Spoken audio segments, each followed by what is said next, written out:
Hello everyone, welcome to शिक्षक prep. Friends, जैसा कि आप जानते हैं अभी जनवरी 2023 में सीटेट के एग्ज़ाम हो रहे हैं। तो फ्रेंड्स, आज 30 जनवरी है और सीटेट का फर्स्ट शिफ्ट का एग्ज़ाम कंप्लीट हो चुका है। तो फ्रेंड्स, आज की शिफ्ट में जिन टॉपिक से क्वेश्चन पूछे गए हैं उनको लेकर मैं आपके सामने कुछ क्वेश्चन लाई हूँ। ठीक है, ये क्वेश्चंस की जो सीरीज़ है ये आपके लिए काफ़ी हेल्पफुल रहेगी। आने वाली शिफ्ट में जिन भी स्टूडेंट्स का एग्ज़ाम है ये वो सीरीज़ ज़रूर देखिएगा, क्योंकि ये जो क्वेश्चंस हैं ना ये आपके लिए काफ़ी इंपॉर्टेंट हो जाते हैं। ठीक है, तो चलिए स्टार्ट करते हैं। सारे सब्जेक्ट्स देखेंगे फ्रेंड्स वन बाय वन।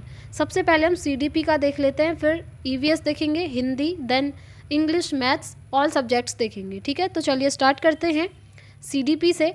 तो जो चाइल्ड डेवलपमेंट एंड पेडागोजी है, देखिए इसमें सबसे पहला क्वेश्चन पूछा गया, बाल विकास के सिद्धांतों के संदर्भ में निम्न में से कौन सा कथन सही है। तो आंसर होगा, विकास शरीर के केंद्रीय भाग से बाहर की तरफ होता है। ठीक है, देखिए फ्रेंड्स, आज मैं थ्योरी आपको ज़्यादा नहीं करवाऊंगी। ठीक है, क्योंकि थ्योरी मैं आपको ऑलरेडी करवा चुकी हूँ, चैनल पर सारी वीडियोज़ हैं, आप देख सकते हैं। आज हम ओनली क्वेश्चन आंसर डिस्कस कर रहे हैं। फिर भी मैं आपको कुछ थोड़े बहुत एक्स्ट्रा पॉइंट्स बताकर चलती हूँ, आप उन्हें ध्यान रखेंगे। तो चलिए देखते हैं, ये जो विकास होता है ना फ्रेंड्स, बेसिकली दो प्रकार से होता है। एक होता है आपका केंद्र से बाहर की ओर, यानी कि सेंटर टू पेरिफेरी, इसको हम बोलते हैं प्रॉक्सिमोडिस्टल। आप नाम भी याद रखेंगे। ठीक है, प्रॉक्सिमोडिस्टल कह सकते हैं हिंदी में समीपस्थ दूरस्थ विकास। और दूसरा विकास होता है सर से पैर की ओर, यानी कि हेड टू टो, इसको हम बोलते हैं सिफेलोकॉर्डल। ठीक है, इसको हम लॉन्गिट्यूडनल भी कह देते हैं इंग्लिश में। तो ये दोनों नाम आपको याद रखने हैं और विकास इन दो तरीके से होता है। ठीक हो गया, आई होप आप लोग समझ गए होंगे। बढ़ते हैं नेक्स्ट क्वेश्चन की तरफ। नेक्स्ट है, बच्चों में भाषा विकास किससे प्रभावित होता है। तो फ्रेंड्स, जो भाषा विकास है वो आनुवंशिकता और पर्यावरण दोनों से ही प्रभावित होता है। अब देखिए, अगर यहाँ पर ओनली विकास लिख करके आ जाए, भाषा ना हो, तब भी आपका यही आंसर रहेगा। ठीक है, कि बच्चों में जो विकास है वो किससे प्रभावित होता है, आनुवंशिकता से भी और पर्यावरण से भी। देखिए एक चीज़ और ध्यान रखिए, ये जो डेवलपमेंट है ये आपका हेरिडिटी इनटू एनवायरनमेंट, यानी कि विकास आनुवंशिकता और पर्यावरण का गुणनफल है। ये किसने कहा था, ये कहा था वुडवर्थ ने। ठीक है, नाम भी याद रखेंगे। अब देखिए, हो सकता है आपकी शिफ्ट में ये पूछ दे कि जो डेवलपमेंट है वो हेरिडिटी और एनवायरनमेंट का योगफल है या गुणनफल है। तो आप कहेंगे गुणनफल है। ठीक है, योगफल नहीं होता है, ये भी आपको ध्यान रखना है। चलिए नेक्स्ट क्वेश्चन देखेंगे। एक प्रगतिशील कक्षा यानी कि प्रोग्रेसिव क्लासरूम अधिगमकर्ताओं की व्यक्तिगत विभिन्नताओं का सम्मान करता है। सही बात है। ठीक है, ये इसका आंसर है। ये जो प्रोग्रेसिव क्लासरूम होती है ना, ये क्या करता है, व्यक्तिगत विभिन्नताओं का सम्मान, यानी कि हर बच्चा अलग अलग होता है। आप कह सकते हैं जो फ्रेंड्स ट्विंस होते हैं ना, ट्विंस, वो भी 100% सेम नहीं होते हैं। ठीक है, कुछ ना कुछ उनमें विभिन्नता ज़रूर होती है। इसीलिए ये जो प्रोग्रेसिव क्लासरूम है ये व्यक्तिगत विभिन्नताओं का सम्मान करती हैं। ये जो प्रोग्रेसिव क्लासरूम है फ्रेंड्स, ये किससे रिलेटेड है पता है, जॉन डीवी। अगर आपसे पूछ ले प्रोग्रेसिव स्कूल के जो जनक हैं वो कौन है, आप कहेंगे जॉन डीवी हैं। ठीक है, और इन्होंने इसी के लिए शिकागो में लैब स्कूल भी खोले थे। ये भी आप ध्यान रखेंगे एक्स्ट्रा पॉइंट्स में। चलिए नेक्स्ट क्वेश्चन, लॉरेंस कोहलबर्ग के नैतिक विकास के सिद्धांत के अनुसार सजा टालने के लिए नियमों का पालन करना किस चरण को दर्शाता है। तो ये है प्रथा पूर्व चरण। देखिए कोहलबर्ग की थियोरी भी आप ज़रूर पढ़ के जाइए। ये 3 साइकोलॉजिस्ट हैं फ्रेंड्स, एक पियाजे, वाइगोत्स्की और कोहलबर्ग। मैंने आपको बहुत बार कहा है, इन तीनों साइकोलॉजिस्ट को आप ज़रूर पढ़ के जाइए और डीपली एकदम, क्योंकि इनसे क्वेश्चन बनेंगे, बन रहे हैं। ठीक है, आपने एनालिसिस देखा होगा पहले भी, तो हर शिफ्ट में क्वेश्चन इनसे बन रहे हैं, तो इन्हें आप ज़रूर पढ़ के जाइए फ्रेंड्स। तो ये जो कोहलबर्ग हैं, इन्होंने नैतिक विकास का सिद्धांत दिया था, मोरल डेवलपमेंट का। उसमें उन्होंने 3 लेवल बताए थे। सबसे पहला प्री कन्वेंशनल, दूसरा कन्वेंशनल एंड तीसरा पोस्ट कन्वेंशनल। ठीक है, ये भी आप ध्यान रखेंगे। चलिए आगे बढ़ जाते हैं। नेक्स्ट क्वेश्चन, अधिगम प्रक्रिया को सुसाध्य करने के लिए एक अध्यापिका को ऐसे तरीके इस्तेमाल करने चाहिए, कैसे।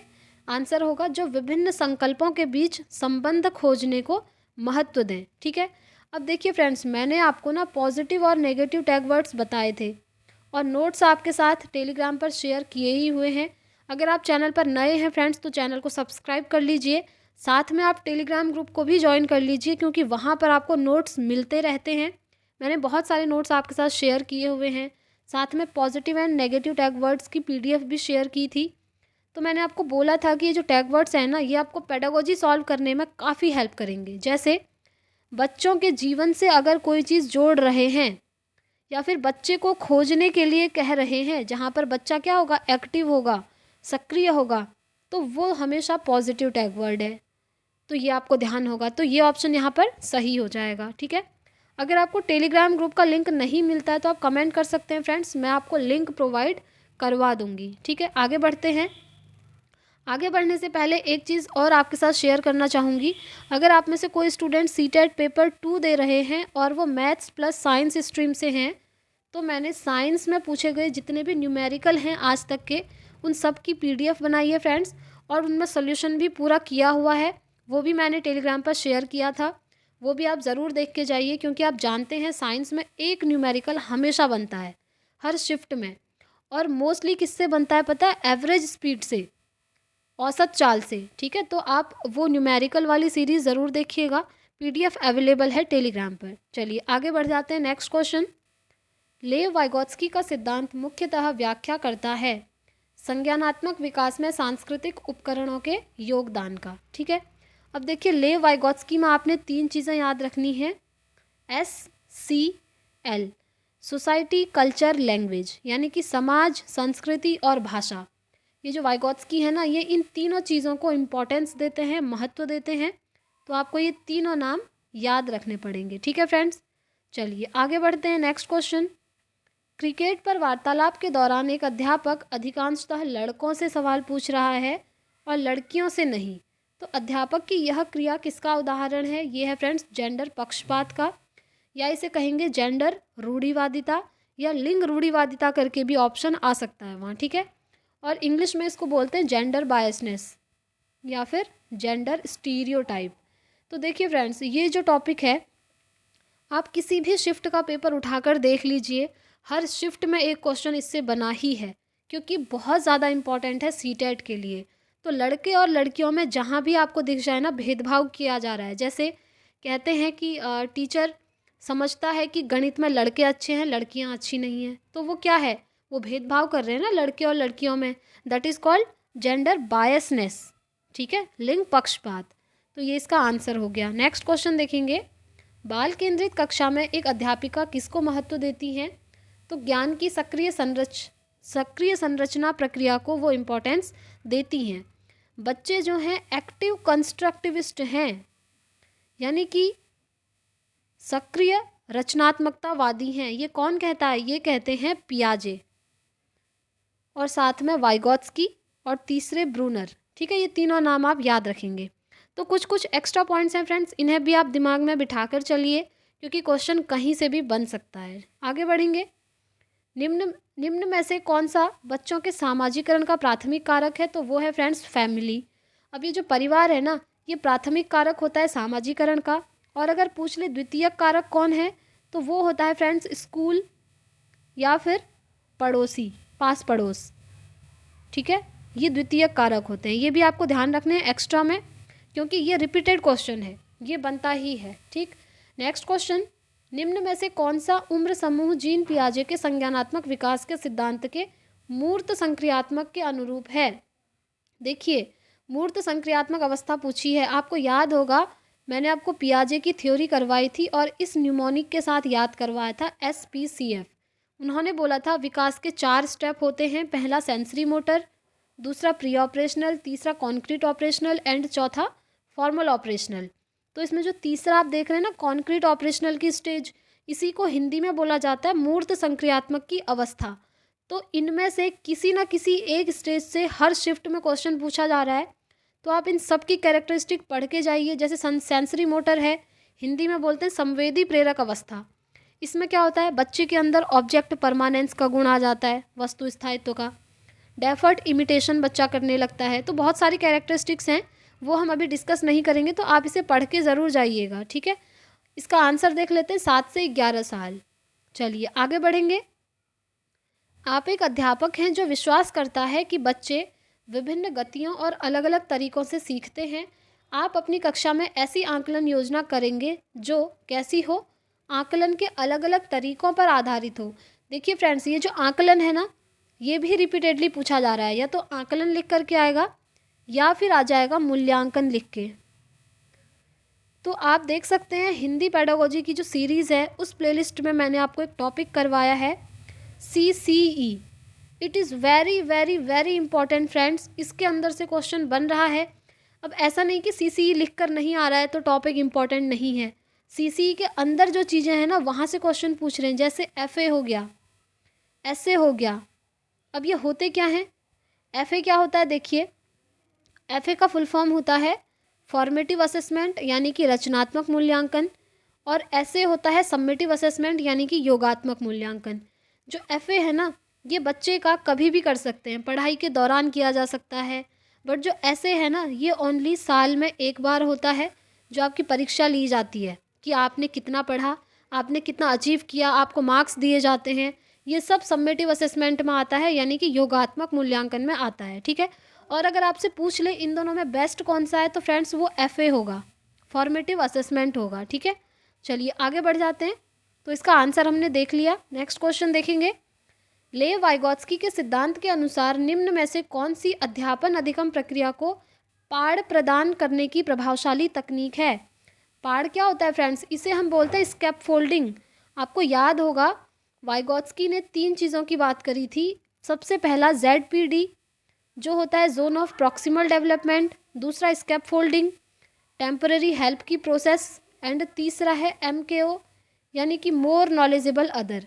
अब ये क्या होते हैं आप ध्यान से सुनिए, थोड़ा बहुत मैं बता देती हूँ।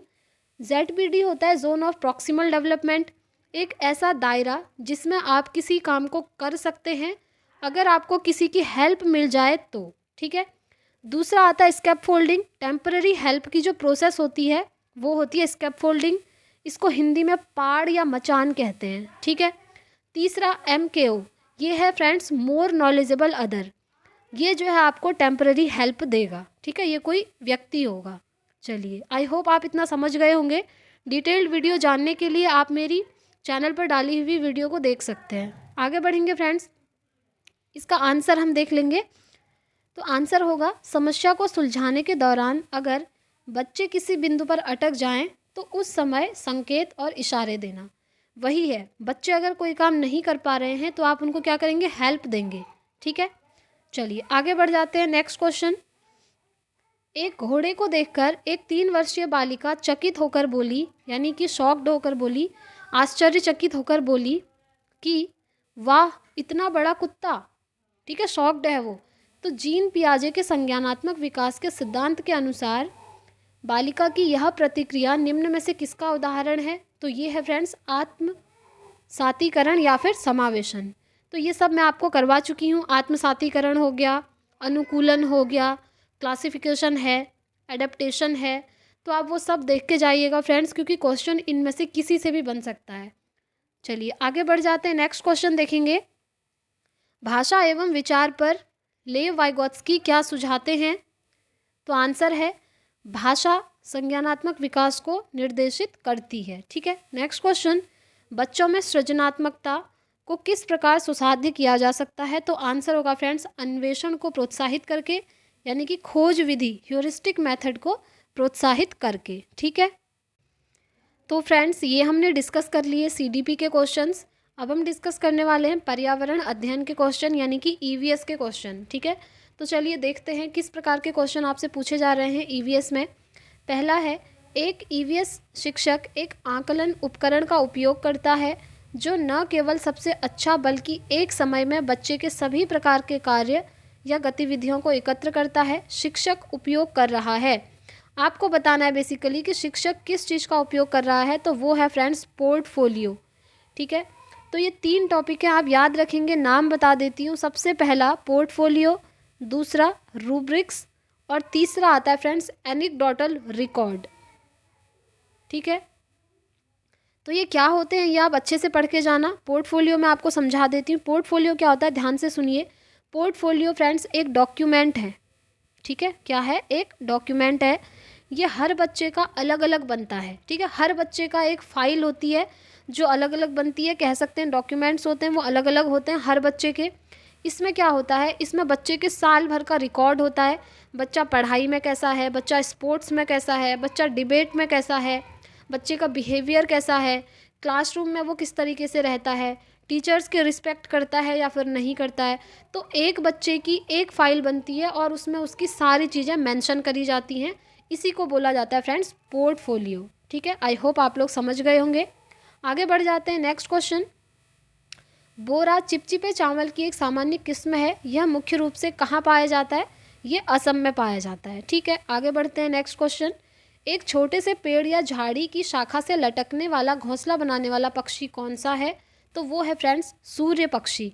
ठीक है, अब पक्षी को लेकर मुझे एक चीज़ याद आया, एक क्वेश्चन और आपसे रिपीटेडली पूछा जा रहा है, मैना के ऊपर और दूसरा उल्लू के ऊपर।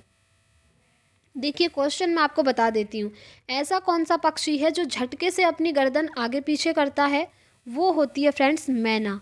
ठीक है, इन दोनों में बहुत सारे स्टूडेंट्स को कन्फ्यूज़न है, इसीलिए इन दोनों टॉपिक को मैं एक साथ बता दे रही हूँ। देखो, जो पक्षी झटके से अपनी गर्दन आगे पीछे करता है उसे हम मैना बोलेंगे, और जो ऐसा पक्षी कौन है जो अपनी गर्दन को सबसे ज़्यादा पीछे घुमा सकता है, मतलब सबसे ज़्यादा अपनी गर्दन को रोटेट कर सकता है, वो होता है उल्लू। ठीक है, अब आप लोग समझ गए होंगे इन दोनों में डिफरेंस क्या है, तो ये टॉपिक भी बहुत इंपॉर्टेंट है, ये आप ध्यान रखेंगे। चलिए नेक्स्ट क्वेश्चन। ट्रेन टिकट पर पीएनआर क्या दर्शाता है? तो वो दर्शाता है फ्रेंड्स यात्री संख्या रिकॉर्ड को। चलिए नेक्स्ट क्वेश्चन है, मलयालम में माँ की बड़ी बहन को क्या कहा जाता है? तो कहा जाता है फ्रेंड्स वलियम्मा। नेक्स्ट है, हाथियों के झुंड का मुखिया कौन होता है? तो सबसे बूढ़ी मादा हथिनी जो है हाथियों के झुंड की मुखिया कही जाएगी।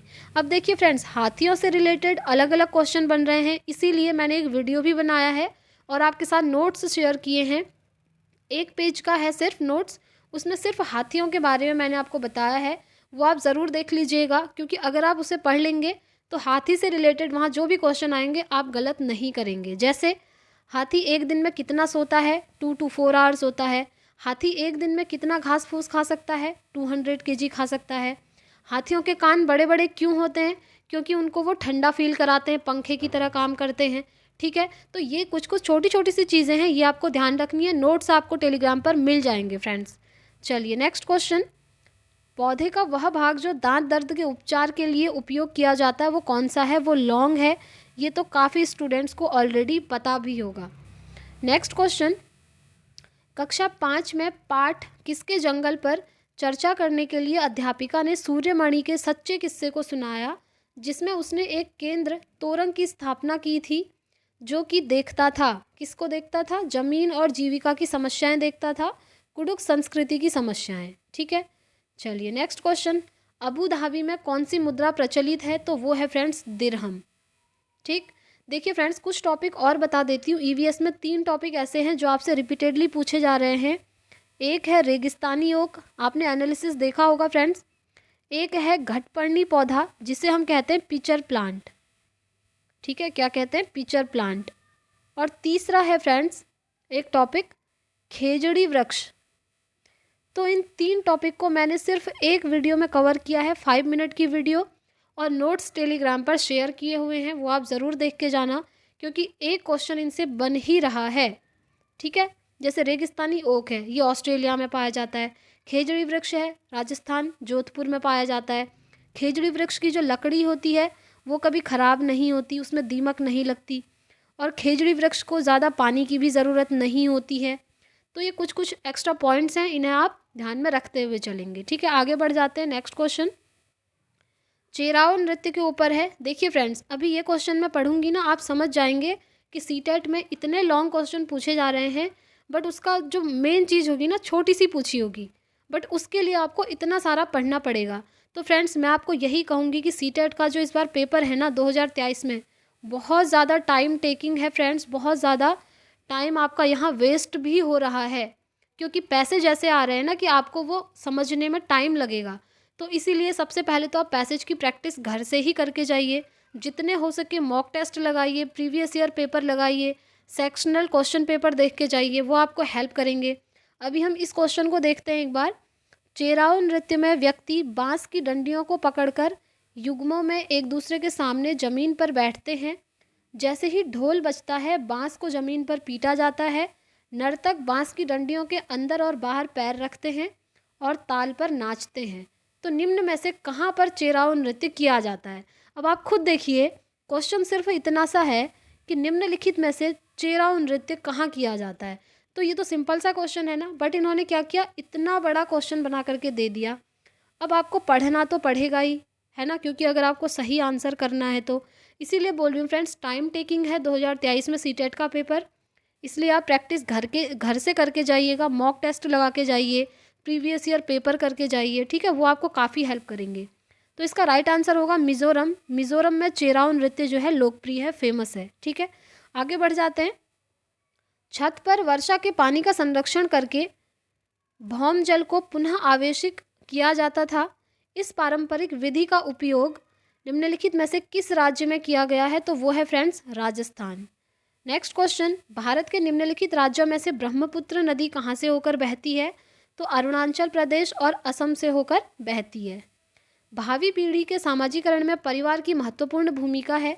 इस परिस्थिति में परिवार माध्यम है प्राथमिक सामाजिकरण का, ठीक है। तो जो परिवार है प्राथमिक सामाजिकरण की एजेंसी है। ये तो हर सब्जेक्ट की पेडागोजी में इंपॉर्टेंट है, आपने देखा सीडीपी में भी इससे क्वेश्चन बन रहा है। नेक्स्ट क्वेश्चन, वातावरण को बचाने की आवश्यकता के लिए कई आंदोलन को समर्थन मिला है। निम्न में से किसने 1970 के चिपको आंदोलन में निर्णायक भूमिका निभाई है? तो फ्रेंड्स वो हैं सुंदरलाल बहुगुणा। नेक्स्ट क्वेश्चन, महाराष्ट्र, मध्य प्रदेश और गुजरात में बड़े बांधों के निर्माण के कारण स्थानीय व्यक्तियों को अपने प्राकृतिक आवास को छोड़ना पड़ा। इस प्रकार की गतिविधि को आप क्या कहेंगे? तो फ्रेंड्स इस प्रकार की गतिविधि होगी विस्थापन, ठीक है। फ्रेंड्स अब हम डिस्कस कर लेते हैं हिंदी सब्जेक्ट। हिंदी में आपसे कैसे क्वेश्चन पूछे जा रहे हैं, देखिए। जैसे कि आप जानते हैं हिंदी में क्या होता है, समझते हैं। हिंदी में दो चीज़ें हैं, एक है 15 मार्क्स का आपसे गद्यांश और एक पद्यांश पूछा जाता है, और जो 15 मार्क्स बचे उसमें आपकी पेडागोजी पूछी जाती है, ठीक है। अब जो गद्यांश और पद्यांश है उसकी प्रैक्टिस तो आपको खुद से ही करनी पड़ेगी घर पे, क्योंकि कोई भी पैसेज आ सकता है ना, कोई भी पोयम आ सकती है, आपको पता नहीं होगा। और एक चीज़ ध्यान रखिए, ये जो 15 मार्क्स का आपका पैसेज रहता है गद्यांश पद्यांश वाला, इसके अंदर से 3 या 4 नंबर की ग्रामर पूछी जाती है, ठीक है, ज़्यादा नहीं, 3 या 4 नंबर की, और वो भी बेसिक ग्रामर पूछी जाती है। ग्रामर में भी क्या पूछेंगे, जैसे उसी पैसेज में से एक वर्ड उठा करके ले लेते हैं और पूछते हैं इसमें कौन सा प्रत्यय है, इसमें कौन सी संधि है, इसमें कौन सा समास है, इसमें कौन सा उपसर्ग है। ये 4 चीज़ें हैं, इनसे अदर बहुत कम है कि अलंकार पूछे। तो ये 5 चीज़ें हैं फ्रेंड्स, इन्हें आप ज़रूर देख के जाइएगा। इन सब के नोट्स मैंने आपके साथ टेलीग्राम पर शेयर किए हैं, साथ में संधि को करने की ट्रिक आपके साथ शेयर की हुई है, ठीक है। अगर आप समास की ट्रिक जानना चाहते हैं तो आप मुझे कमेंट कीजिए, मैं समास करने की ट्रिक भी आपके लिए लेकर आ जाऊंगी, वीडियो अपलोड कर दूंगी, ठीक है।